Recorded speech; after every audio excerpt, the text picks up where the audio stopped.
Welcome back to another episode of A Gift from Adversity. My name is Juri Love. I'm your host. Thank you very much for tuning in. Today we're recording episode 115. Before I introduce my guest, I want to introduce my book, which is the same title as this podcast. It's called A Gift from Adversity. And this is available on Amazon. A Gift from Adversity's subtitle is Overcoming Sexual Abuse, Domestic Violence, Bullying, and Homelessness. After I published this book, I got a lot of messages from a lot of people sharing their adversities, and I felt compelled to start this platform as a podcast to talk about adversities, but not only that, tools that people use to overcome the challenges and a gift that came from it. And I'm very, very grateful to have over 100 episodes and guests from all over the world. So tonight, I want to invite our guest. Hello, Ben. Thank you very much for coming in to A Gift from Adversity today. Thanks so much for having me, Juri. It's a pleasure to be here. Wonderful. So let's start with your name and where you're coming in from today and what you do. And if you have any social media or website that you want to promote. Absolutely. So my name is Ben Kintisch, and I am calling in from Maryland in the United States, a little town called Columbia. It's actually Maryland's second biggest city, though fun fact, we have no mayor. So we're an unincorporated city. I don't know what that makes us, but we are a place, and it's a nice place to live. The project that I'm going to share about a little bit tonight is my musical. It's called Life Review, the Hospice Musical.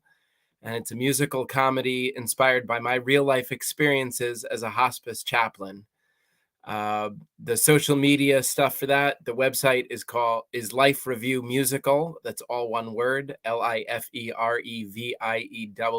musical.com, lifereviewmusical.com, and Instagram is at Life Review Musical. If you check out the website, you'll be able to see a trailer about the musical and get in touch. After hearing more about the project, perhaps you'll want to learn more. And even though when we have the interview segment and talk about adversity, I'll be speaking specifically about my own creative struggles, we may also talk a little bit about the fictional character who I wrote, who also, like every good fictional character, goes through his own character evolution and deals with his troubles as he goes on his way. So, little preview there. Well, thank you so much, Ben. Before we go into the first question, which is the adversity, I just want to ask a couple questions. So, are you a musical director? Do you do music yourself? Do you sing, dance? Several of those things. I'm not a music director. I was the creator of this musical project. I conceived of it while working as a chaplain. I was meeting all of these interesting people, hearing their stories, and I said one night while calling my wife, I think these stories want to be songs. She said, get writing. And that night I started writing the songs that would eventually become the musical. I have partnered with several different composers. The words come easier to me than the music, so I do the lyrics primarily, and I wrote the script along the way. So that's the role the creative role. And then, of course, as the main creator, I've been the lead producer, helping this little musical churn along, bringing it to different kind of venues and festivals and so forth. And of course, sharing the word, with the general public, and appreciate opportunities like this podcast to share a bit about it in that way. Sure. And then when is musical playing and where? Great. So we're still in early development. While it's been nearly 10 years since the idea originally germinated, we had a couple of great workshop performances just before COVID. And you'll hear a little bit more about that hiccup in the development process when we talk about adversity.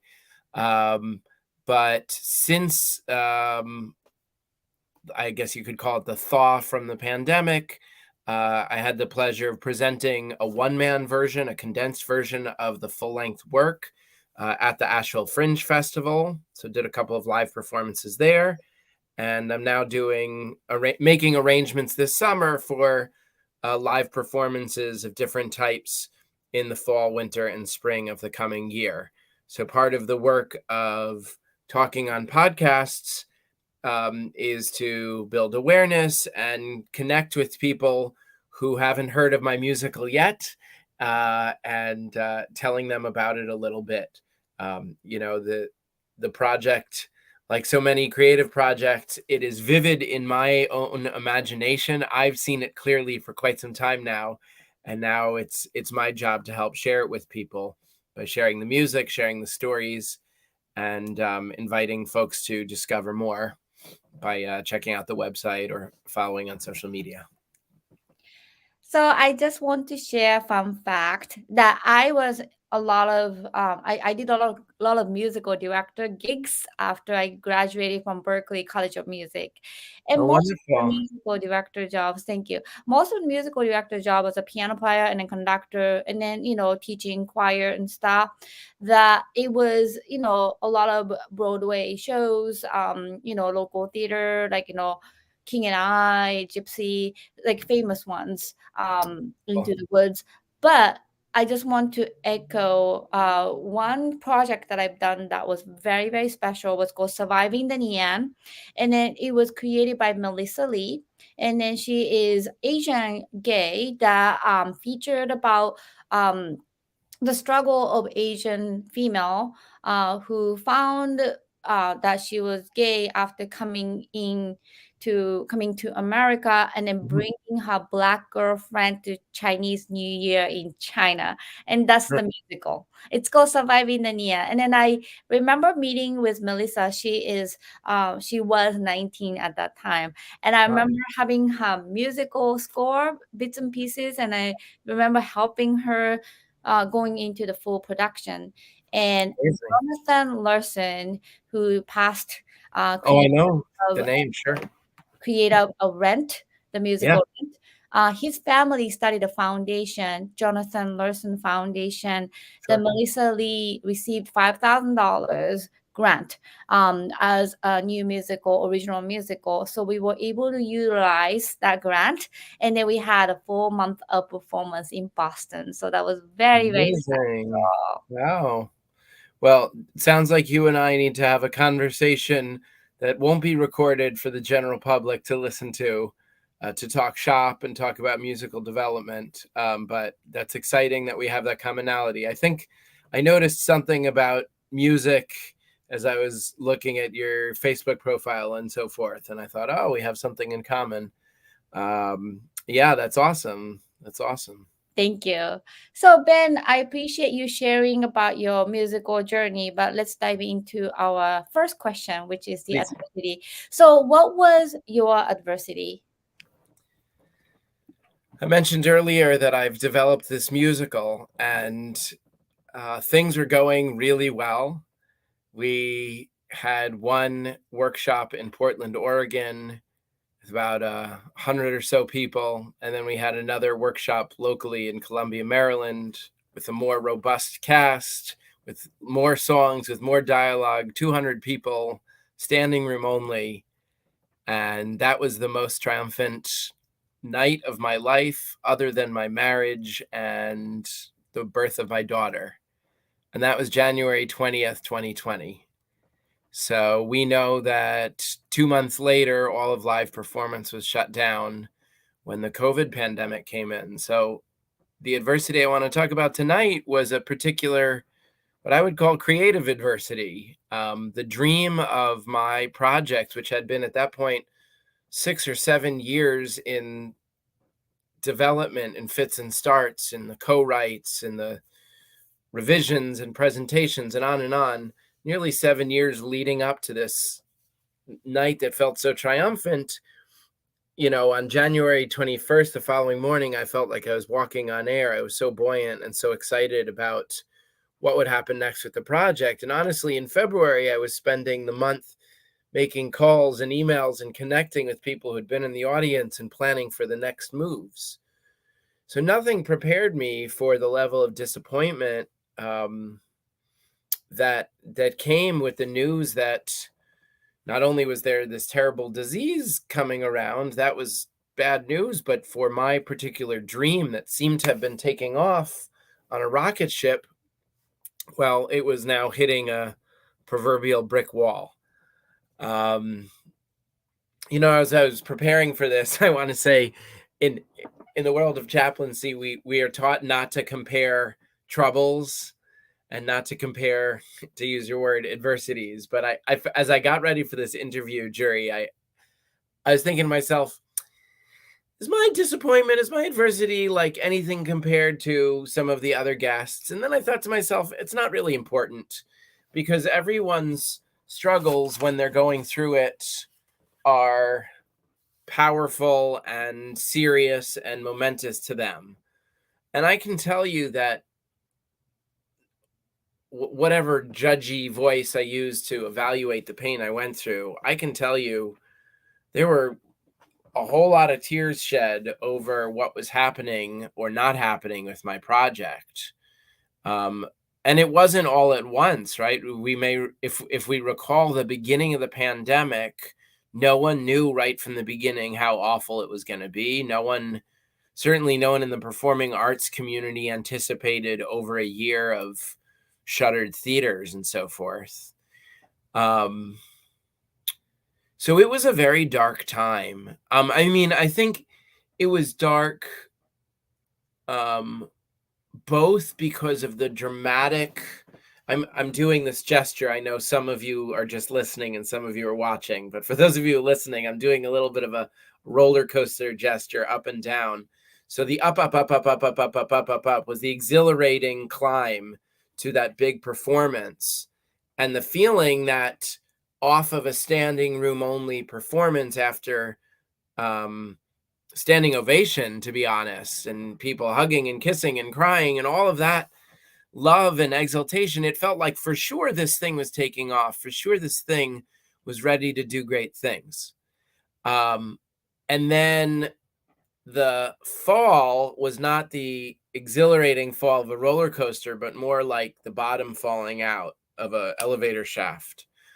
Um, so it was disappointing. And the other thing is, you can probably relate, Jerry, having been in the theater and music world, that it's a team sport, so to speak. Um, Maybe with the exception of the one-man show, but even that, you need your stage manager and the person to put on the lights. But certainly with an ensemble show, it's a major team endeavor. And we had worked for maybe only 4 or 5 weeks of weekly rehearsals. It wasn't fully staged. We held books, but we still bonded and made, wonderful friendships. We were all hugging and crying after that. It was a one night only performance, so we were all emotional when it was done. And so like there was that letdown that always happens after a play ends and you say goodbye to the cast and everyone cries, like because you'll never have the magic of that particular production again, right? So that initial falling off happened, but I had it in my mind like, okay, but we'll pick this up again for the next performance, because in my mind the next performance was going to be another 3 or 6 months away. No big deal. It seemed inevitable. So there was the disappointment that the trajectory seemed to be stopping. There was the loneliness of losing the ensemble and the team. And in a certain sense, maybe this might have been connected to the bleakness of the pandemic, but very quickly the disappointment of coming off of that high of that big night and then realizing that there was going to be no performance for the foreseeable future, it wasn't just disappointing, it felt devastating. And maybe because I had such a vivid vision of that trajectory. I keep gesturing. It's like a up and away kind of gesture to the moon, uh, Buzz Lightyear style. Um, it felt, I had alluded to how long the play was in development. I think that was part of what made the emotional fall so dramatic because it had been this slow build, this slow climb of creating this thing over many years, collaborating with a growing creative team, where we were all as a team exultant after that Saturday evening show when it occurred, right? But boy, when it all shut down, was it tough? It was really, I was really in a dark place. Well, thank you so much for sharing. A lot of people who are not creators, they don't really get it. Um, it's almost like giving birth to um, it's not a human being, but it's something different. And you know, say for instance, um, when I write a song or when I produce an album, it's almost like a different baby. It's even if it's my book, it's my creation. It's like my baby. Or even when I had a nonprofit organization as a president and founder, it's a separate from human being, but it's a creation. It's like giving a birth. It's a lot of work and then a lot of um, transparency from your emotion and creativity that puts into this format, whatever the medium is, that you get so much of attachment and emotion to it. So it's almost like you are almost giving a birth or gave a little bit birth, but you cannot show it to people. And then it's really sad. And a lot of my friends, obviously, are in the entertainment world. And then a lot of touring musicians, entertainers, like myself included, like we lost a job. And then as an actor as well, like movie jobs and then everything. So it was hard. It was really something, and then I felt, and as a journalist too, I covered so many stories during the pandemic, and I featured so many people's human interest story in regards to pandemic, and it was global, not just Maryland, not just Yeah. Foxborough. It's just all over the world that we had Sure. experienced together. But then as an artist, and then as somebody who had created something, just to echo you, my son got this big job before the pandemic hit, Mm, signed a contract, and it didn't happen for yeah. 2 years. And then we gave up. It was for the Nesson Clubhouse to be a reporter for Boston Red Sox. And it Mm, was like a dream job, and he had auditioned 3 times, and then he signed a contract literally like March, like February, March 2020, right? And then just before. yeah, and then, well, maybe we'll open up a month, maybe we will open up soon or something. Yeah. And then it was 2 years, and then we thought like he would never get it. But then they luckily asked him to audition again, 2 Zoom calls, and now he's in his second season, Oh, good. Emmy nominated. It was great, but it was, I Wonderful. remember the feeling of devastation, like you said, of oh Yeah, my gosh, what happened? You know what I mean? It sure. was just so bad. And then you remember, you mentioned a little bit about you were crying and then felt devastated. Can you explain a little bit about your mental health stage, if you recall? I don't know if you took had we took some. Absolutely. Absolutely. Yeah. So, I mean, I'm comfortable talking about mental health stuff. I'm a high functioning uh, adult with an assortment of mental health challenges. I've dealt with anxiety and depression for most of my life. I'm medicated for both of those. I also find comfort and help in cannabis. So different things help my mental health, and all of that was important, along with ongoing support from my therapist, my father-in-law, my wife. And having a team in place has always been important for me. I call it Team Ben, and I think um, I don't know if we're up to the. Is this the how did I get through it part, or we're kind of tiptoeing up to it? Well, we Um, are talking about adversity, but you mentioned that you cried after you learned about, world shutting down, and oh then yeah. you are devastated. So do you So I recall? would I would identify it as grief. Actually, as I've been talking about this project, a lot of the podcasts I've been speaking on have been on that theme of grief, because the musical itself travels heavily in those themes. It takes place in a residential hospice. The chaplain has his own grief issues, and then he's trying to minister to those dealing with this stuff. So I've been swimming in those issues and thinking about them as a chaplain, as a playwright. One of the things you learn when you study grief is it's not just about dead people. You can grieve places, you can grieve experiences, you can grieve ages and stages of life. You can also grieve dreams.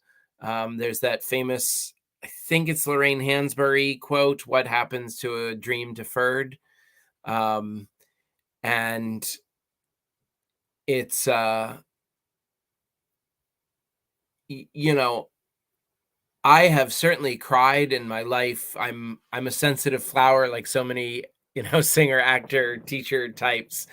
Um, I cry for sad movies. I even cry for rom-coms, right? So the fact of tears was not super unique in my life, but the quantity of tears and the intensity had to do not just with the disappointment, but like the feeling at the time, things felt so bleak. And maybe you remember this from watching your son and his disappointment. Because no one could give a good answer about when this thing was going to end, it felt like it might as well be forever, that the world was going to be shut down. I remember Juri talking early on with actually my original collaborator. His name's Jason Spiewak. In addition to being a wonderful composer, he's a pretty savvy, successful music business guy in New York City. So he promotes some touring artists. He does that kind of thing, manages them. And so he and I were on the phone together 1 month into this mess. And I was sharing with him how sad I was about this project that he and I had co-written, um, was hitting the wall, so to speak. And he was like, "Yeah, man, it's a shit show out there. Um, sorry for cussing, but it's just a mess."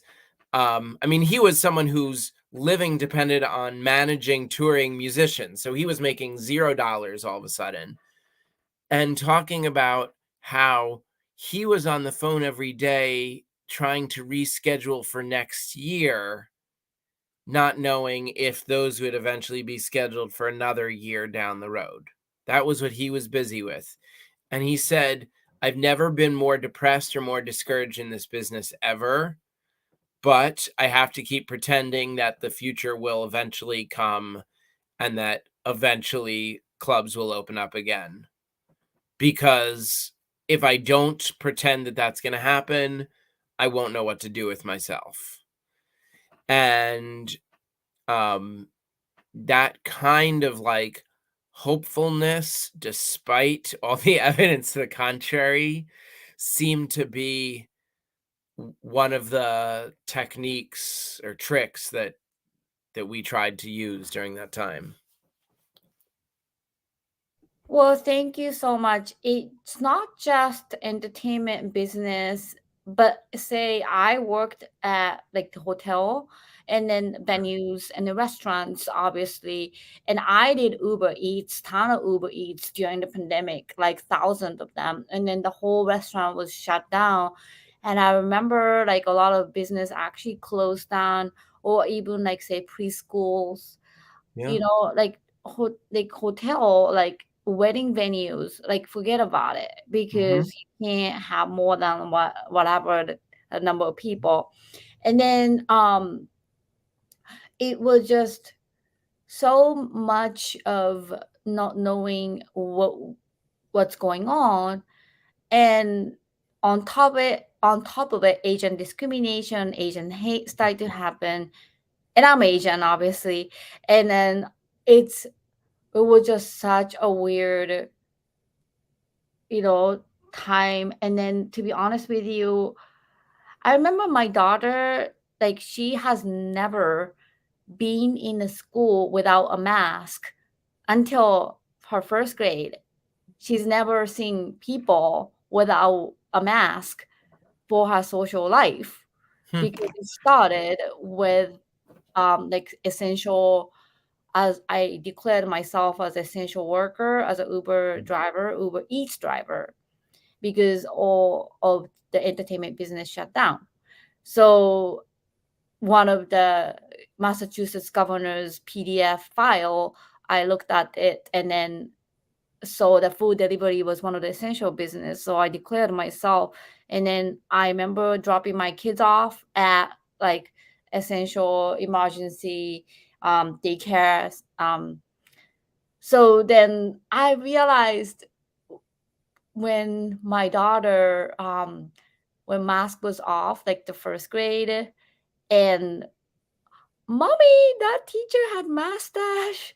Like, I was just like, oh my gosh, I didn't realize. And then the magnitude of especially children's development, entertainment, and everything, that you can't even see people smiling or communication half down, that is so impactful. And then I feel like because of that, a lot of assaults and bullying within kids started to happen afterwards too. Hmm. So it's very interesting phenomena that we all together experience. And you know, I just want to also highlight about depression and isolation that you Yeah. mentioned, that a lot of 911 calls in terms of the mental health crisis and suicidal thoughts, and obviously depression, not knowing what's going on, like we went together. And I feel like the mental health talk had gotten so much more forefront after the pandemic, Yes. or also during the pandemic. So you mentioned about sharing those thoughts with your creative friends. And then did you write a journal like during that time, or something that you remember like exactly how raw you felt, like how you were feeling in Right. So terms of I did not journal at the time, but I'll tell you that in addition to sharing with my creative partner Jason, my other primary composer, another wonderful musician, his name is Michael Miller. He's out of New York State. He, in addition to co-writing this musical, which was about to launch prior to COVID, he completed his first solo album. And he's a little older than me, so he was in his early 60s and completed this amazing achievement as a solo composer to make an album and like real recording and everything, beautiful music. It went to bed or finished recording like late February. So he and I shared the exciting phone call that January night. Then he was on a plane to Boston to record in that area, um, with a mutual friend of ours.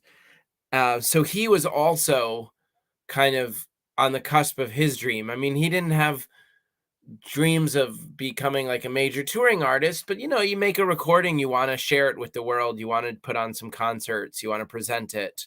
So that was impossible for him, and he didn't have the motivation or the technical savvy to like tour online as some artists attempted to do.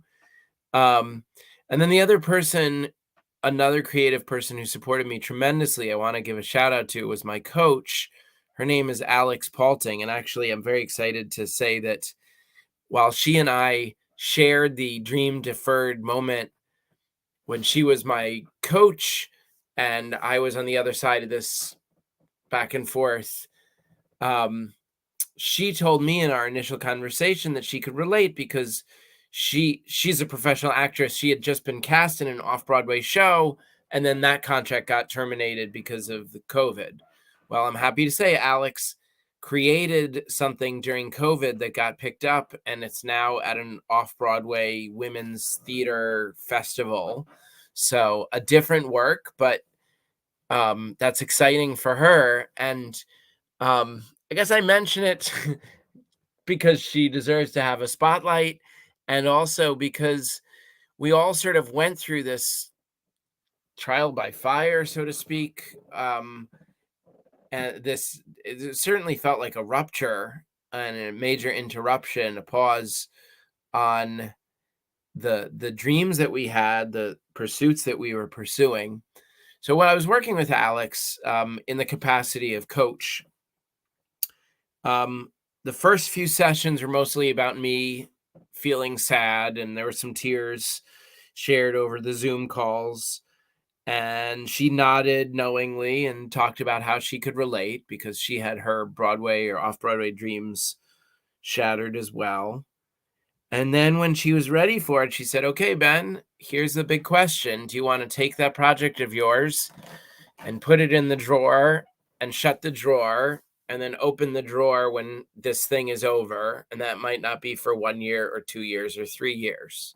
Are you okay with just waiting until, quote, regular theater's back? Or do you want to talk about pivoting so you can try to share it in an online virtual format?" So my initial reaction was like, no, thank you. That sounds terrible. Despite being only 43, I'm a little bit old fashioned, a little bit like a grumpy old man. So all the technology was very intimidating and discouraging to me. But she said, "No, Ben, she's like, no one wants to be doing this right now. We all want to be live in theaters. But since we can't, if you want to share your work, let's do this." So I decided to listen to her, and boy, am I glad I did, because after about a month of reworking it, I took what was a 2 hour and 20-minute full-length musical with 16 songs and dialogue, an ensemble cast, and I smushed it down to 8 songs, one-man show, with narration in between, so that I could perform it from this very room, standing across the room, with the laptop on a ironing board and a black curtain on the back wall, give it a nice look.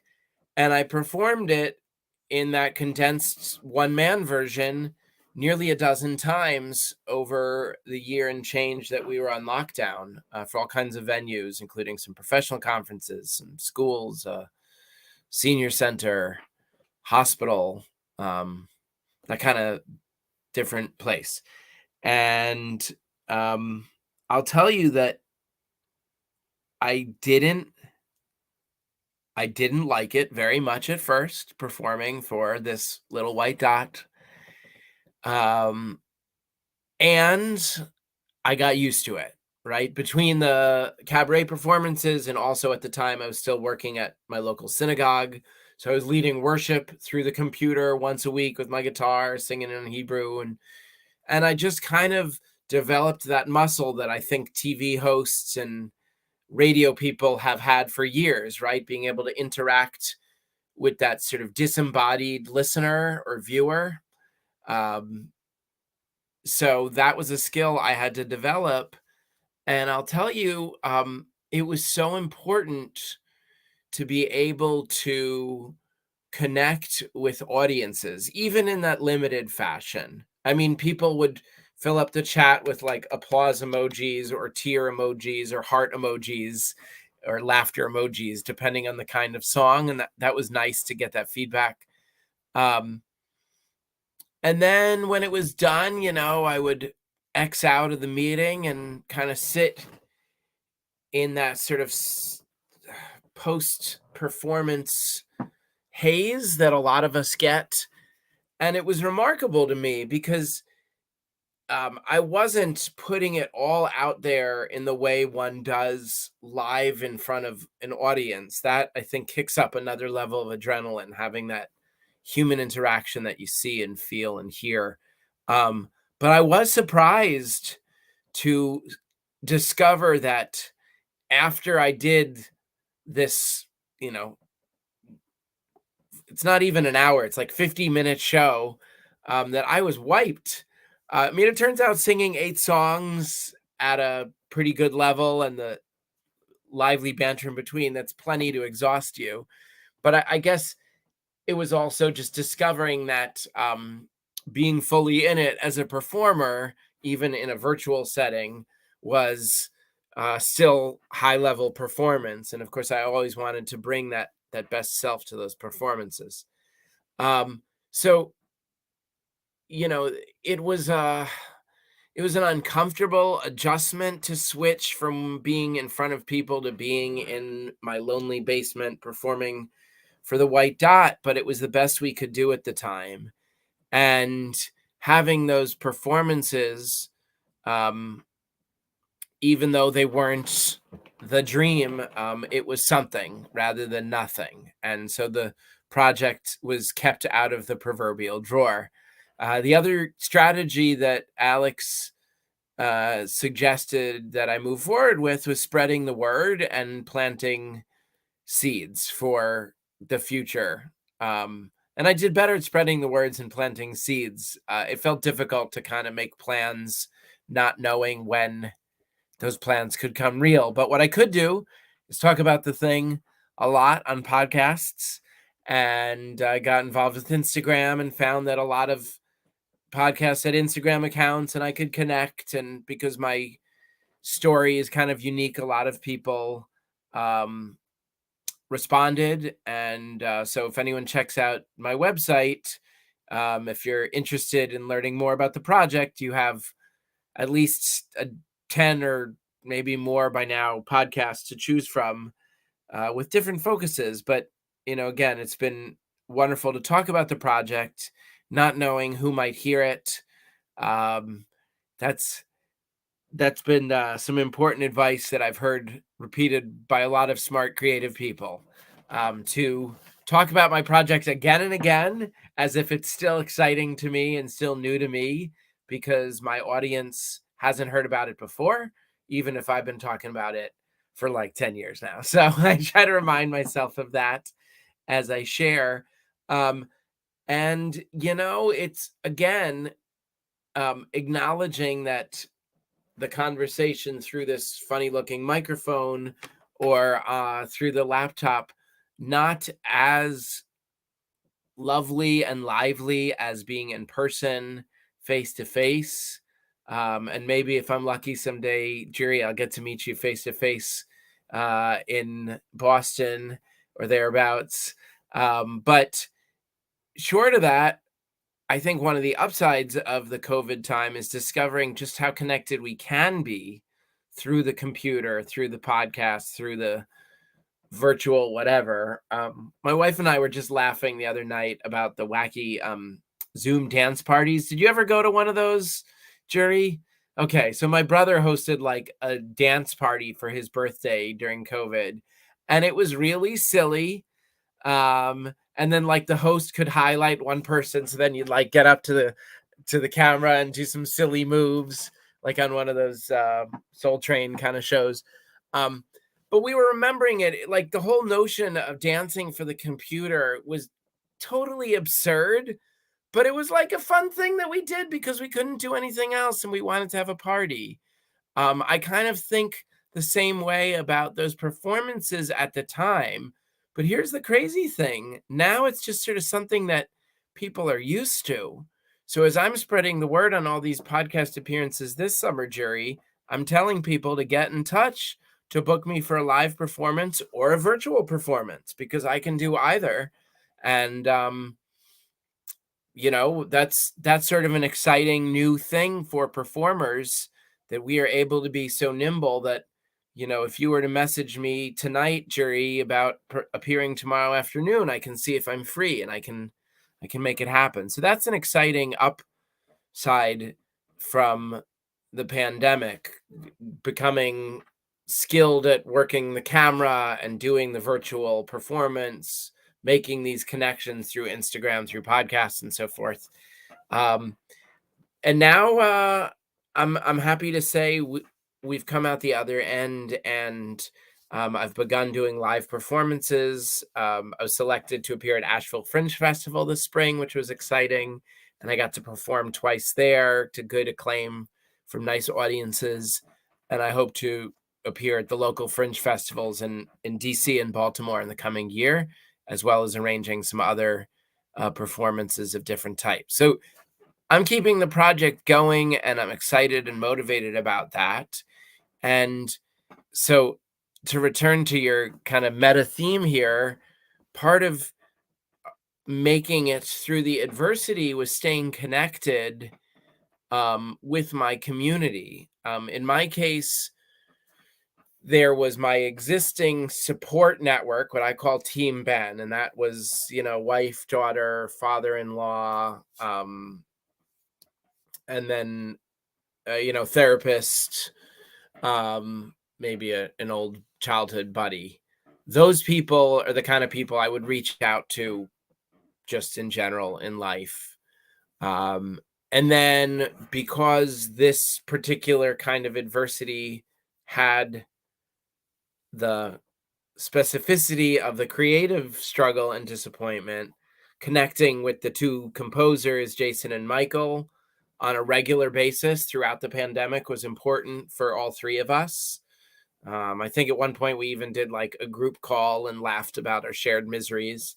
And with the coach who I mentioned, even though it was a remunerative relationship and worth every penny, I might add, um, the exchange between Alex and I about our shared disappointment, and I'm so glad, Juri, that that coincidentally you happen to be a person in the arts and that you could validate my adversity, because I had sort of hemmed and hawed before, like, is it as bad as the other stuff? And so, of course, like, Alex could understand, because her lifetime dream was going to Broadway or off Broadway. She was on her way, and she had missed that. Michael's lifelong dream of having an album had happened, and then it was paused. Jason's livelihood was taken away from him. So all of us, because of our particular focuses in the creative and lively arts, we were just all really in a bad way. So having connections with a community of people we could relate to was super, super important. That made all the difference. The other thing I think was also, um, and this I think is related to the creative piece. Um, Creating and writing and drawing and making, in my mind, is always an act of faith.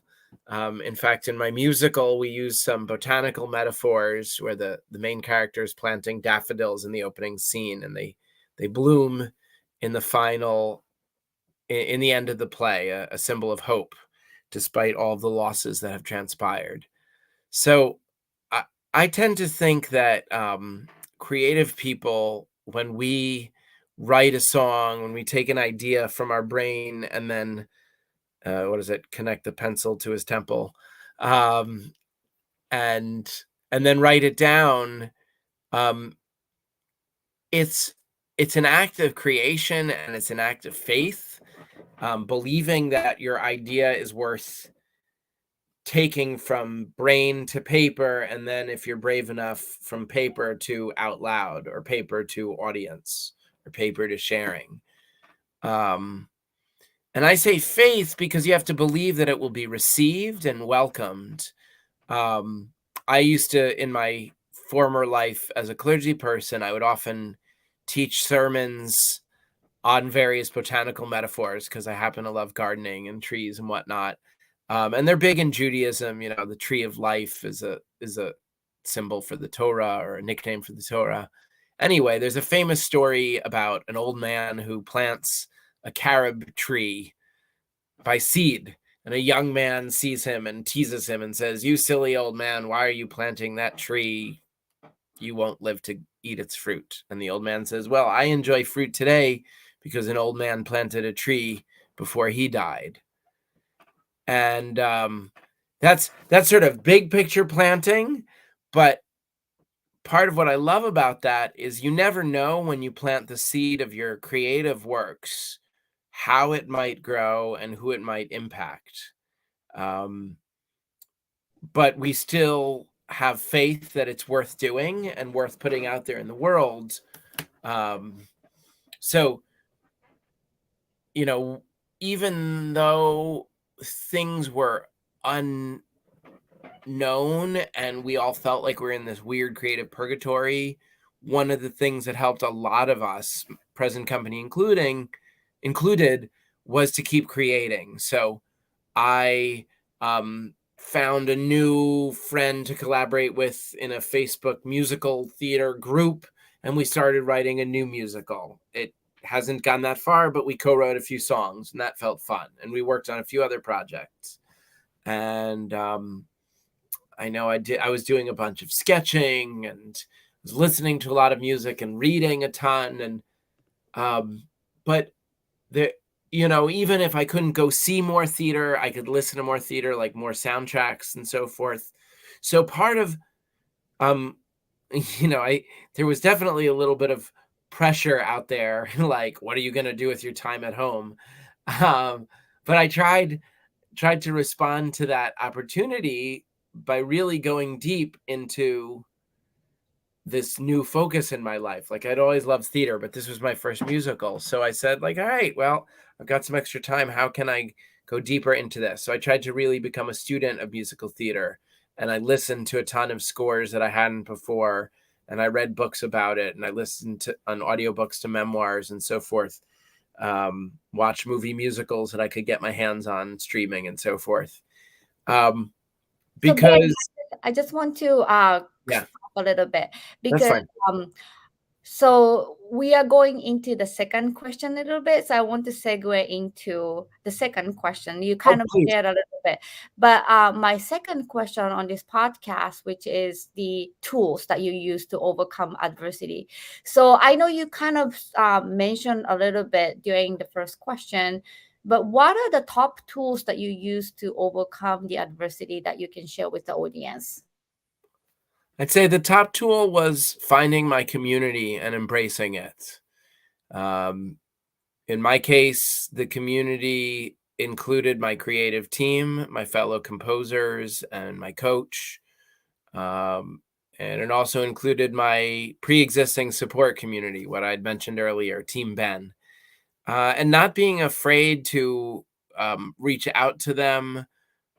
We spoke earlier in our conversation about the loneliness that so many of us felt during the pandemic. So having, um, despite being a cisgender hetero man, I'm pretty good at asking for help and talking about my feelings. But I think for some people, it was an isolating, lonely time, and it might have been hard for them to reach out. I don't know. I spent a lot of time on the phone connecting with people in my own network. And also, um, part of connecting with community was being a help to others. Um, there's a wonderful self help author named Gabby Bernstein. And one of my favorite quotes from her is, "When you're feeling helpless, help someone." I'll say it again because I think it's gold. When you're feeling helpless, help someone. And that was a piece of wisdom that felt very important during the pandemic.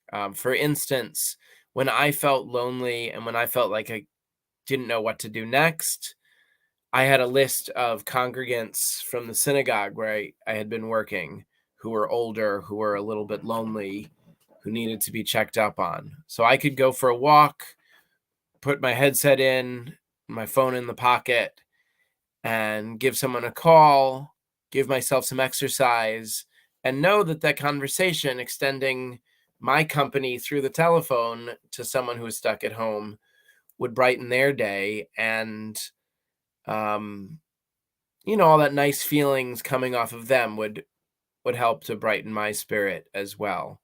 Um, I felt the same way connecting with my friends, in a different kind of way. The commiseration, sharing the troubles was helpful.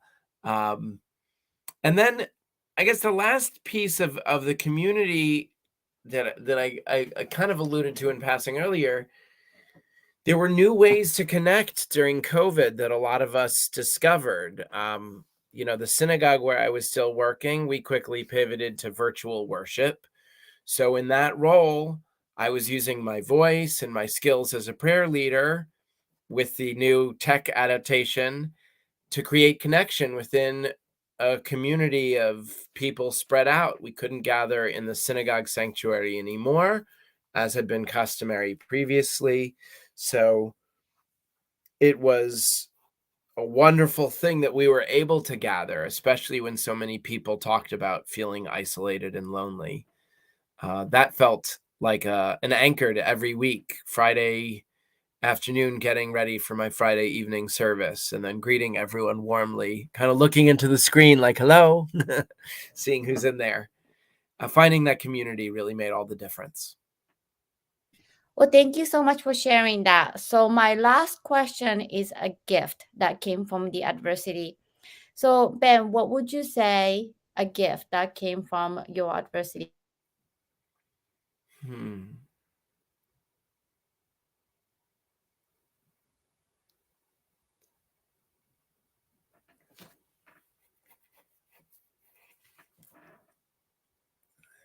I had to learn so many different, um,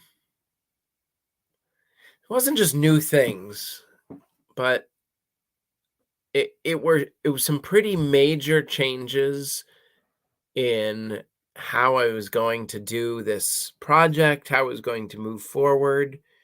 So that maybe the gift was discovering, um,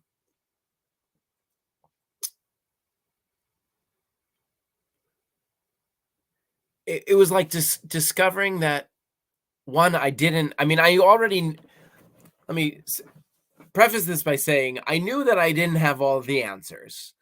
However, as a creative, as the guy who had the big idea and had the words to the songs and so forth, I was in the role of knowing what I wanted for my project and knowing what my dream looked like and knowing the trajectory.